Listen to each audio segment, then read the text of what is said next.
I often hear from people who don't seem to like the idea of nonviolence, but without really knowing much about it. If nonviolent responses to difficult threats are suggested to them, they say, no, never, I'll stick with violence. You've probably seen some comments on this channel along these lines. Are they just as afraid of nonviolence as they are of violence? Well, I don't think so. I think despite the bravado, they are afraid of violence, but they think incorrectly that nonviolence means letting their guard down and just letting things happen. Those comments always remind me of kids who don't know how to swim, jumping into the deep end of the pool, and then going into a panic because they don't know what to do. The kids might have imagined beforehand that they could handle the deep water. But the reality of being in the water and gasping for air is a different matter. Here's the thing. Nonviolence is a combination of skills and attitudes that must be learned.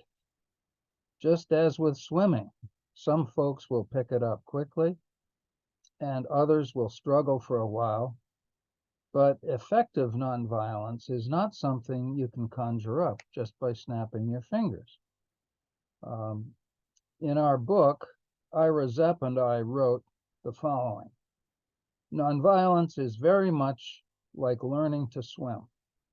Like swimming, nonviolence is enriching, useful in everyday tasks, especially if you live near the water, preventive of threats to life, and very helpful when threats nevertheless arise.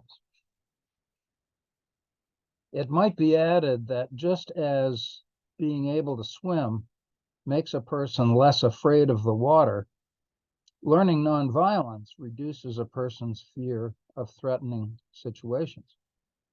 Zepp and I went on to point out that, I'm quoting again, everyone understands the value of swimming lessons. However, not everyone understands the value or has even heard of systematic lessons in nonviolence. Nonviolence is a missing discipline in schools and in the mainstream of our culture. It's not a required subject, and it's not a topic you hear discussed every day. But when students in a class or participants in a workshop begin to understand nonviolence as a toolkit that adds to what they can do, that doesn't take anything away from them, and is consistent with the best values they probably learned growing up, they recognize it as something they've missed, but something that is also vitally important to them.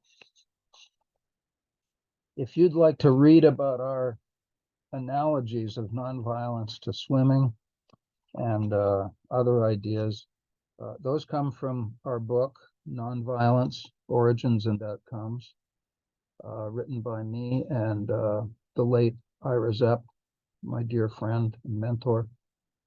And this is available from Amazon. You'll get it in a day or two. It's not expensive. And I hope you'll consider picking it up. I think you'll enjoy it. If you've enjoyed this video, give it a like, subscribe to the channel, and I'll be back again soon with some more ideas.